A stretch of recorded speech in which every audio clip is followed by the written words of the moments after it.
just one election away from turning all of this around. Here with more, House Judiciary Committee Chairman Jim Jordan is with us. Sarah.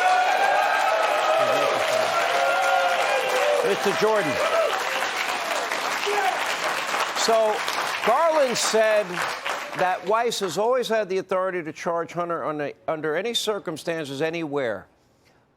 Says Weiss never changed his story. I watched you contradict that in great specificity and detail. Yeah. Would you care to go over that so everybody in America that might have missed it can hear it? The fundamental question is, if he already had the authority, why does he need the authority? I mean, that to me makes no sense, but that's exactly what he tried to say. Oh, no, he had it all along, but I still had to make him a special counsel. So I don't get it. The 3 letters they sent to us this summer, 2 to our committee, 1 to Senator Graham, tell 3 different stories. And the point I always make is the story who's been consistent has been the 2 whistleblowers. Their testimony has not wavered, and they were subjected to about 3 hours of cross-examination from Democrats in the Oversight Committee back in July. Never forget, on July 10th, David Weiss tells Senator Graham, I have not sought special counsel authority. Then on August 11th, the Attorney General announces that David Weiss will be a special counsel. What happened in those 32 days? What took place? The whistleblowers came forward with their testimony, and the plea deal that they were trying to sweep everything under the rug, the plea deal is declined by a judge who did her job. And that's why we got a special counsel. They were going to get away with all this, but for those 2 brave whistleblowers and that judge in Delaware who did her job.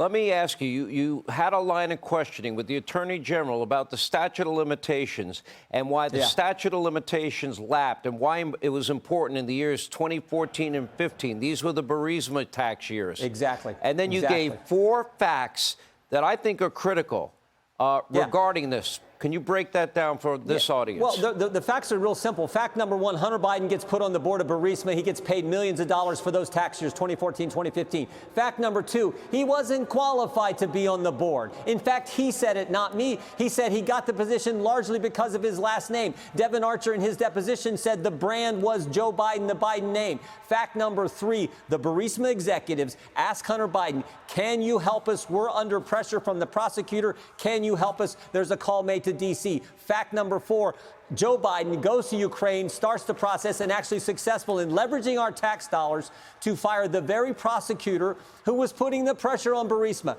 Those facts are not in dispute. They are as solid as can be. And here's what's interesting. That 4th fact is exactly what the confidential human source told the FBI, and the FBI recorded in the 1023 form, the same 1023 form Christopher Wray didn't want to let Congress see. Those said that it's all spelled out in there. So you got corroborating evidence. That's the pattern. And then they let the statute of limitations lapse, expire. There's probably no one, any person in your audience, that raucous studio audience you have right now, if they owe hundreds of thousands of dollars,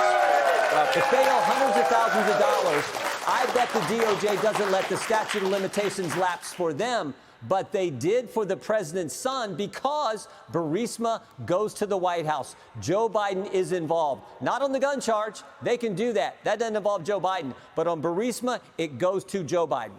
Let me ask the fundamental question here. As Garland was pleading ignorance all day long, does the Attorney General not have to sign up?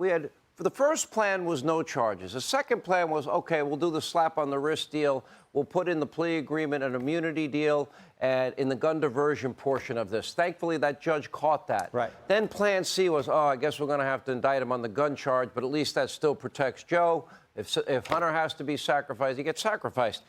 Because he was pleading, independence for Weiss. Wouldn't the Attorney General have to sign off on whatever decisions are made here?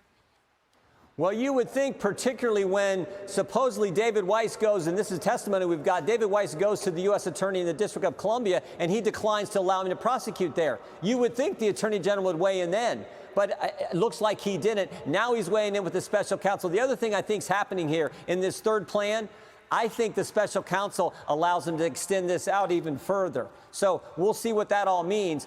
David Weiss is scheduled to be in front of our committee on October 11th. They committed to have him come in front of our committee. I hope they will honor their commitment. Chairman Jordan, great job today. Thank you for being with us tonight. Thank you. All right.